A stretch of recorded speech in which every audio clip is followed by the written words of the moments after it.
Good afternoon, my beloved. And I'm going to get right down with it right now because I have a lot of things to share with you today. So, this is Readings with Regina. Welcome, everyone. And we're going to start with our first book, The Slave Ship by Marcus Rediker. Here we go. Merchant Humphrey Maurice. On board Humphrey Maurice's ship, the Catherine, that was my mother's name, the Catherine, the enslaved died of many causes, noted Captain John Daig in 1727 to 1728.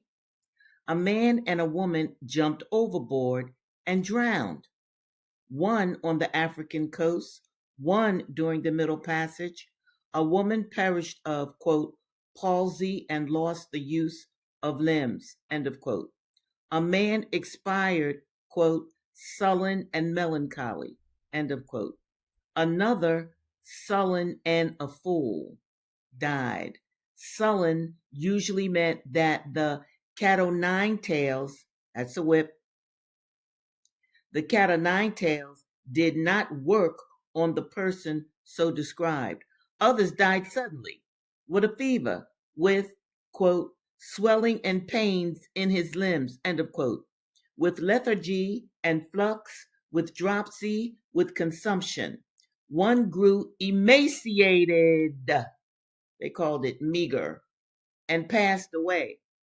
Another 19 died, mostly of dysentery. One boy managed to, quote, run away when the Dahomies came, end of quote. Perhaps the Dahomies were his own group.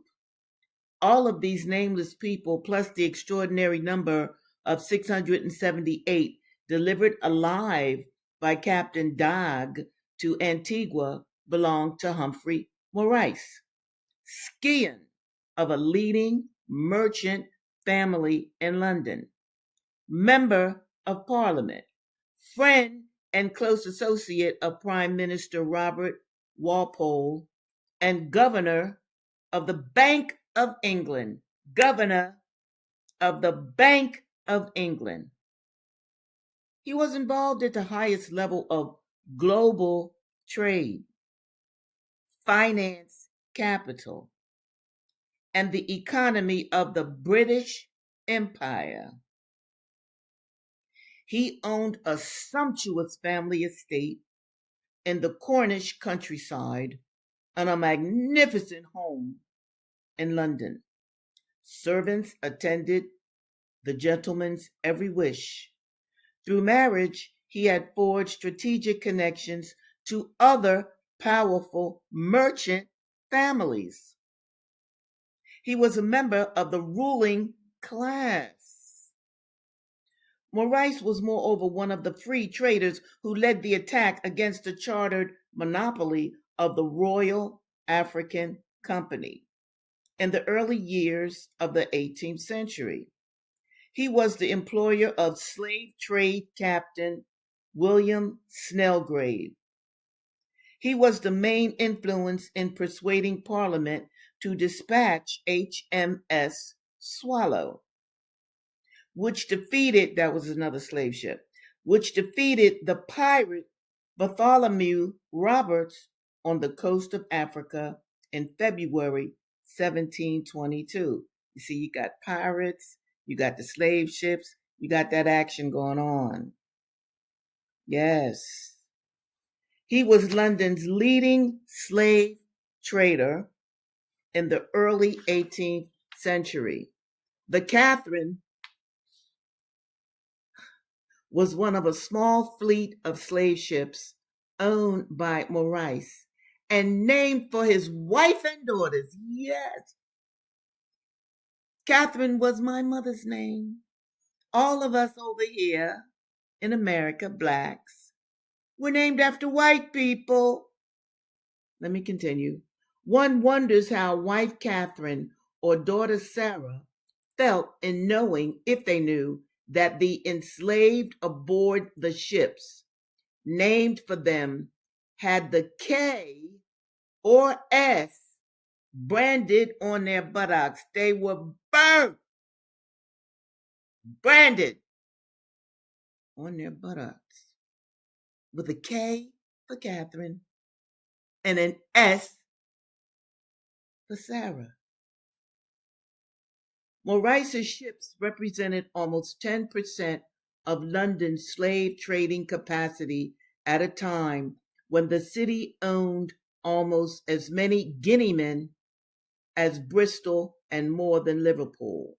They made 62 voyages, carried between 6,000 and 12,000 pounds worth of well sorted cargo to Africa, and transported almost 20,000 people to New World plantations. New World plantations. New World plantations. That's us, the supposed New World, after they eradicated the Native Americans as much as they could. The number does not include the many his captain sold for gold to the Portuguese, another group of white butchers in Africa. The Portuguese ships on the African Gold Coast. Gold, Maurice liked to say, did not suffer mortality in the Middle Passage. All right. I'm going to stop there with the slave ship. But I want to remind you people in the news today, what is it? Jeffrey Epstein. Jeffrey Epstein. Jeffrey Epstein was just like these slave traders and white male enslavers and white female enslavers. Oh, yes, this isn't new. Don't be shocked. I don't want to hear any person tell me that they're, oh, Jeffrey Epstein, Chalma, what do you think enslavers did to black children? And now to really prove that point, let me go to incidents in the life of a slave girl. All right? Let me go to Linda Brent so you could hear from an enslaved child and see what she had to go through. Let me also show you this. This is Lydia Mariah Child. She is the reason we even have incidents in the life of a slave girl today. Okay, let me look at this comment. Here we go. Hold on. Descendant travels. All right. Same bloodline. Yes, yes, yes. Same bloodlines. Thank you for that. All right. So here we go. Where am I? Y'all know I get lost, don't you? Okay. Incidents in the life of slave girl. All right. Now, the last week I read to you, is this the right book? Yeah, it's the right book. Well, I'm trying to find where. Oh, hold tight, hold tight. You know, I get mixed up when I start my preaching. But I want to start off with a slave poem that Linda Brent, she was an enslaved sister, actually heard. And it's just 2 lines, but this is a poem that the enslaved people made up. Old Satan's church is here below, up to God's free church. I hope to go. Yes, yes, yes. Okay, now check this out. And for you new people, let me just explain to you what I'm about to read. Linda Brent was a slave girl, and she was passed around from different masters, especially after her mother and her grandmother died. They had been promised freedom, but white people never really keep their word. Some do, but too few. Nevertheless, she got moved to a Dr. Flint. This kid was about 12. Flint was in his 40s. He tried to groom her. And check this out. Check this out. He did all this in the house where his wife was. He didn't give a doggone. He had already sold at least 11 of his biracial children. He sold them.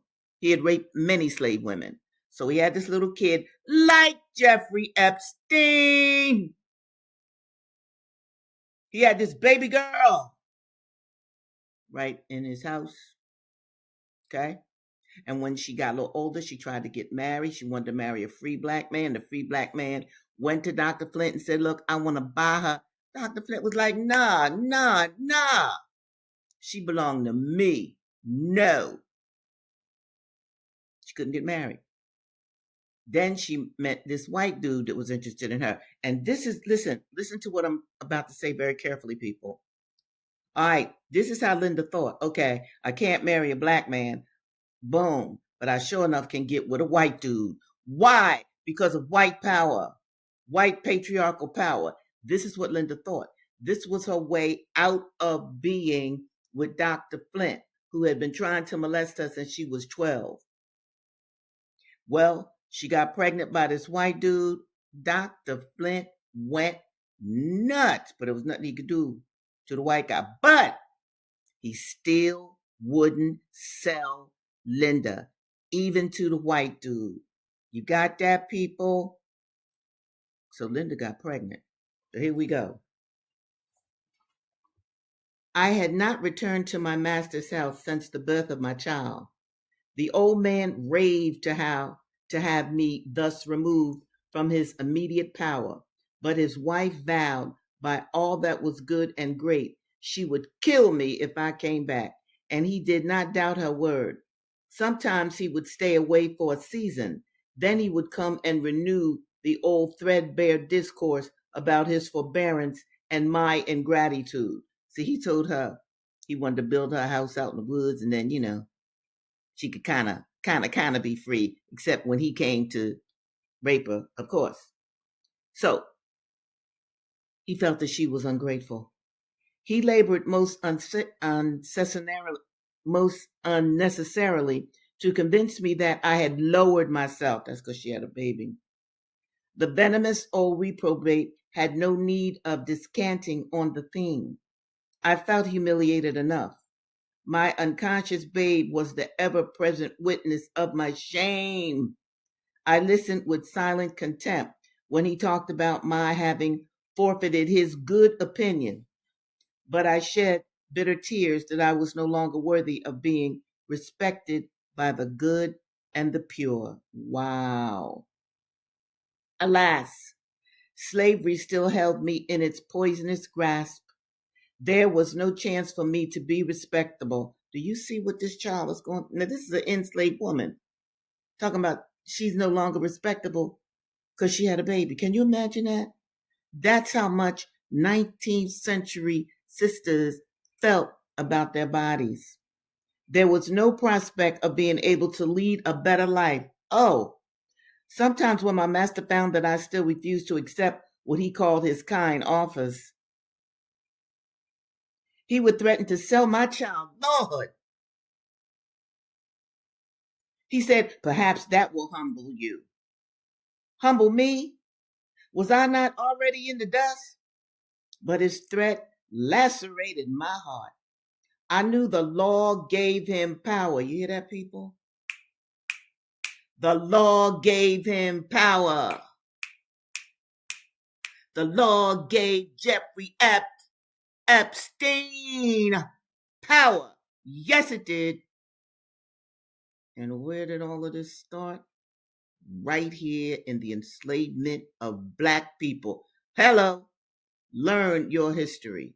This is why I'm here with you today. Okay, where am I? A new login. Okay. Gave him power to fulfill it, for slaveholders have been cunning enough to enact that, quote, the child shall follow the condition of the mother, not of the father, thus taking care that licentiousness shall not interfere with avarice. This reflection made me clasp my innocent babe all the more firmly to my heart. Horrid visions passed through my mind when I thought of his liability to fall into the slave trader's hands. I wept over him and said, quote, oh, my child, perhaps they will leave you in some cold cabin to die and then throw you into a hole as if you were a dog. When Dr. Flint learned that I was again to be a mother, he was exasperated beyond measure. He rushed from the house and returned with a pair of shears. I had a fine head of hair, and he often railed about my pride of arranging it nicely. He cut every hair close to my head, storming and swearing all the time. I replied to some of his abuse, and he struck me. Some months before, he had pitched me down the stairs in a fit of passion, and the injury I received was so serious that I was unable to turn myself in bed for many days. He then said, Linda, I swear to God, I will never raise my hand against you again. But I knew that he would forget his promise. Okay, you understand this, people? Now, she's living with her grandmother. And her grandmother, is she was giving her freedom. The grandmother was, because she was a baker and she baked nice things for the people to buy. So they liked her. So Linda is staying with her grandmother. So I just wanted to share that. Now, here we go. Here we go. Ida B. Wells. Now, Ida B. Wells was born just after slavery was supposedly over. But I just want to remind you all that slavery continued in different parts of the country because the enslaved people did not know how to read and write, and also they were on isolated plantations. You dig? You see, Linda is in a town. Imagine what went on with our enslaved ancestors on those isolated plantations. Okay? All right, here we go. Now, I've already told you that that Ida B. Wells had her reputation besmirched by this minister. However, she gathered together all the men that he had spread his licentious gossip to them about her, and she made him say to those brothers, I lied. I was wrong. And this is a preacher. Okay. So I think I read some of this before, but I want to read it again because I really want my listeners to understand how Black women felt about their morality. Forget what you see today. Forget what all the half-naked Black women you see shaking their behinds all over. Now, I'm not judgmental here, but I do want to point out that during the 19th century, because these books prove it, this ain't just me talking. The books prove that there were Black women enslaved and during the so-called free time who cared about their reputation, who cared about their virginity, who cared about their name. All right, so here we go. Where am I? Oh, she told that minister in front of the men that he had lied about her reputation to. I want you to say it at the pulpit because he was a minister. Okay. Meanwhile, these friends who had been my silent bodyguards and witnesses advised me after he had gone not to stay to hear him fulfill his promise, that is, to speak before the church, that he had lied on Ida B. Wells. They thought he had been punished enough. So after one of them had been chosen to go to church the following Sunday, I took the midnight train back to Memphis. He afterward reported that the pastor kept his word and read the note just as I gave it to him. The pastor was already in trouble with the parish, and Bishop Turner, who was over him, was a friend of mine. I could have denounced him in my newspaper and made him even more unpopular than he was. I could have sued him in the courts, but feeling that he had been taught his lesson, I let the matter drop. I felt that I had vindicated the honor of the many Southern girls who had been traduced by lying tongues. Hello, new chapter. While I was thus carrying on the work of my newspaper, happy in the thought that our influence was helpful and that I was doing the work I loved and had proved that I could make a living out of it, there came the lynching There came the lynching in Memphis, which changed the whole course of my life. I was on one of my trips away from home. I was busily engaged in Natchez when word came of the lynching of 3 men in Memphis. It came just as I had demonstrated that I could make a living by my newspaper and not need to tie myself down to school teaching. Thomas Moss, Calvin McDowell, and Henry Stewart owned and operated a grocery store in a thickly populated suburb. Thomas Moss was a letter carrier, mailman, and could only be at the store at night. Everybody in town knew and loved Tommy. An exemplary young man, he was married and the father of one little girl, Maureen, whose godmother I was. He and his wife Betty were the best friends I had in town. And he believed with me that we should defend the cause of right and fight wrong wherever we saw it. He was a black nationalist freedom fighter. You hear that? I'm going to stop right there because I want to show you all something. Thomas Moss, Calvin McDowell, Henry Stewart. These were Ida B. Wells's friends. These were her friends. And they were lynched. You understand that, people? They were lynched. Now, let me show you a lynching. I know it's hard, but this is our history. You gotta know it, okay? We gotta get through this together. This is a lynching. I hope you can see it. This is a lynching. Now, this is lynching of one man. I want you to notice, I hope you can see it, that they had pulled his pants down. Yes! His pants are down. Why? Because many white men raped black men before they lynched them. I write about that in one of my books. If I can find a book, I'll show it to you. Yeah. All right, let me show you another. Now, they burned him alive. Oh, oh, oh. They burnt him alive. And you see all the people? Let me make sure y'all can see this. Oh, here he is. See all the people? Lynchings were fun for white people. Oh, yeah. They were fun. All right, here's let me show. Demonic. Demonic. Thank you, darling. Look here. And I just want to remind y'all once again.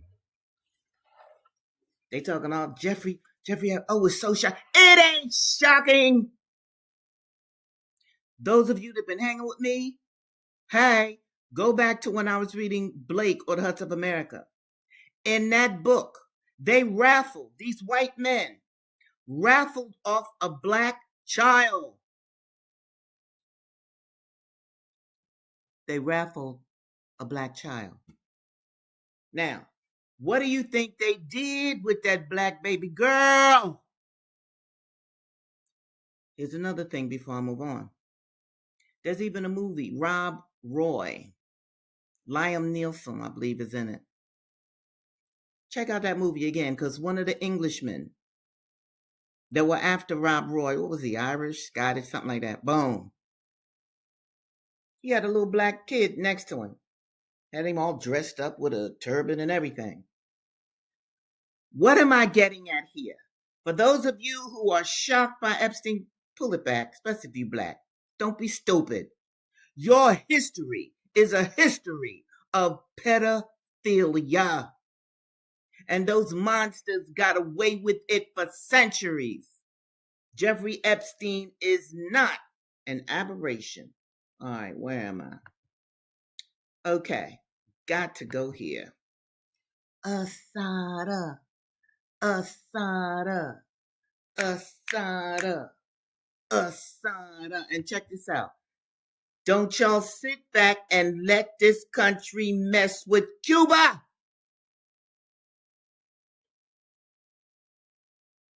You find an organization that you can help, okay, to protect Cuba.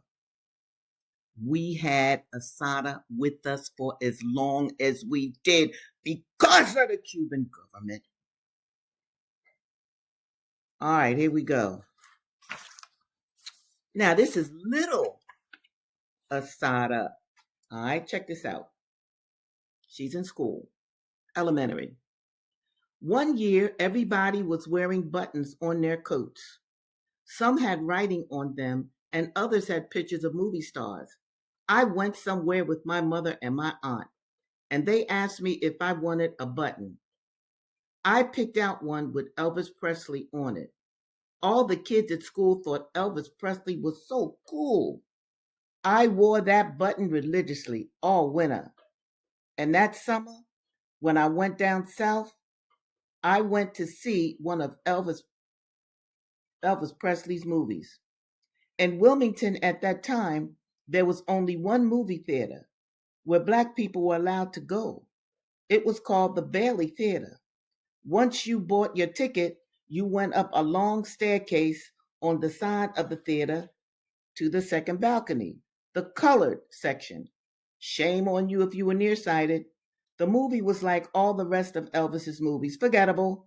When it was over, I went downstairs. All the white kids were leaving with pictures of Elvis Presley that they had bought. I started to walk to my grandparents' restaurant on Red Cross Street, but then I turned around and walked back. If the white kids could have a picture of Elvis, then so could I. At least I was going to try. I knew it would be absolutely no use to go to the ticket booth and ask the woman anything. She would most assuredly say no, so I walked right on past her, straight into the white section of the theater. What a surprise it was. It was just like the movies in New York. They had soda machines, a butter popcorn machine, and all kinds of candy and potato chips and things. Upstairs in the colored section, they had some old stale plain popcorn and a few candy bars. That was it. The moment I walked into the white section, all the action stopped. Everybody's eyes were on me. I walked over to the counter where they were selling the pictures. Before I could open my mouth, the salesgirl told me, quote, "You in the wrong section. Just go outside and go up the stairs and go on the side." "I want to buy a picture of Elvis Presley," I said. "What you say again?" she drawled. "I want to buy a picture of Elvis Presley," I repeated. "They don't have any upstairs?" "Well, I don't know," she said. "I'll have to get the manager." She said something to the other woman behind the counter and then left. By this time, a crowd had gathered around me. "What's she doing in here?" they kept asking each other. "Now she know better," somebody was saying. "Look, Ma, a colored girl. You lost, honey? What she want? Don't they have no pictures in the colored section? What she need a picture for anyway?" The crowd was all around me, gawking. It seemed like the manager would never come. "Can't she read? Don't she know we don't allow no colored in here?" "I don't know what it's about. Something about a picture." Came walking right in here, bold as day. Finally, the salesgirl came back. A man was with her. All eyes were fixed on the manager. He took one look at me and another at the crowd forming around me. "Give her the picture and get her out of here," he told the salesgirl hurriedly. She sold me the picture. "All right, folks, it's all over now. Go on about your business." I took my picture and I went prancing out into the daylight. I was feeling so good. It seemed funny when I thought about it. The looks on those crackers' faces all puffed up like balloons. I had a good time laughing all the way to my grandparents' restaurant. And of course, the minute I got there, I told everybody what happened. I was just so proud. I took my picture and put it on the back counter right next to the funeral parlor calendar. The picture stayed there a few days until Johnny from the cab stand across the street came and told me that Elvis had said the only thing a black person could do for him was to buy his records and shine his shoes.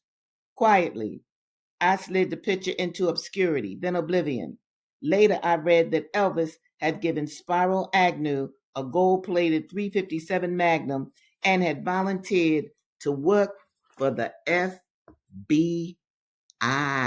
Yo. All right, I want to show you all this before I wrap it up for the day. That's my thumbnail. You all saw it. And I just wanted to highlight again. See this beautiful sister and her handsome husband? That is Panther leaders that I work for. Panther leaders Eldridge Cleaver. No, I'll start with Kathleen. Panther leaders Kathleen Cleaver, Communications Secretary of the Black Panther Party for Self-Defense, and she's with her husband Eldridge Cleaver.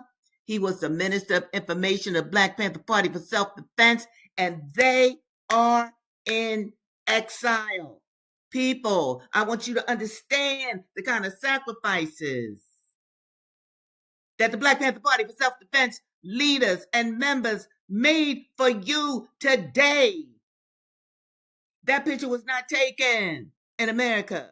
They had to flee America, and their great escape, Lord have mercy. Their great escape, you got to know about their great escape. I wrote about it in my book, Poetry in the Black Panther Party, From Ancestral Memory, Morphogenetic Fields to Hip Hop. I wrote about it. I wrote about it because, let me show you this again. Kathleen Cleaver had written a poem, and she used some of Eldridge's language in the poem. So I was able to frame Eldridge's story and Kathleen's story around a poem. This is what I do. Also, I want to remind you, my book, see my book up there? In Back of God's Eye. Love that book. Let me show you it like this. Yes. And you know what, people? I looked on the internet about my book, right? And it said, now it mentions me, it mentions I wrote this novel, boom. But it says my title comes from a Mexican something. No! My title comes from the universe. That is an actual picture of our universe. I never want my listeners to separate themselves from the celestial, from the planet. This is a planet we on. It's not the white man's world. Understand that. All right, folks. I'm going to sign off now, but I want you to know this. You are very much loved. And I want you to consider who sent you to earth. You see that? Going across the banner there? You do have power. I know that many of you feel powerless. I know that when you see those genocidal pictures of what's going on in Gaza, you don't see what's going on in Africa. That's why I'm going to stay with Gaza. Boom. I know you feel powerless. Don't feel that way. You have a power. Do use it. And understand this, and then I'm going to end this stream. Jeffrey Epstein is not effing new. All right? That kind of behavior went on with the slave catchers, the enslavers, the oligarchs, the rich who made their fortune off of our enslavement. Yes! If you trace those oligarchs, if you trace the actual foundation of their wealth, you will see that it goes right back to our bondage. Okay? Let me show this. Power, descendant, yes. Got you. Glad I pulled that up. Look here.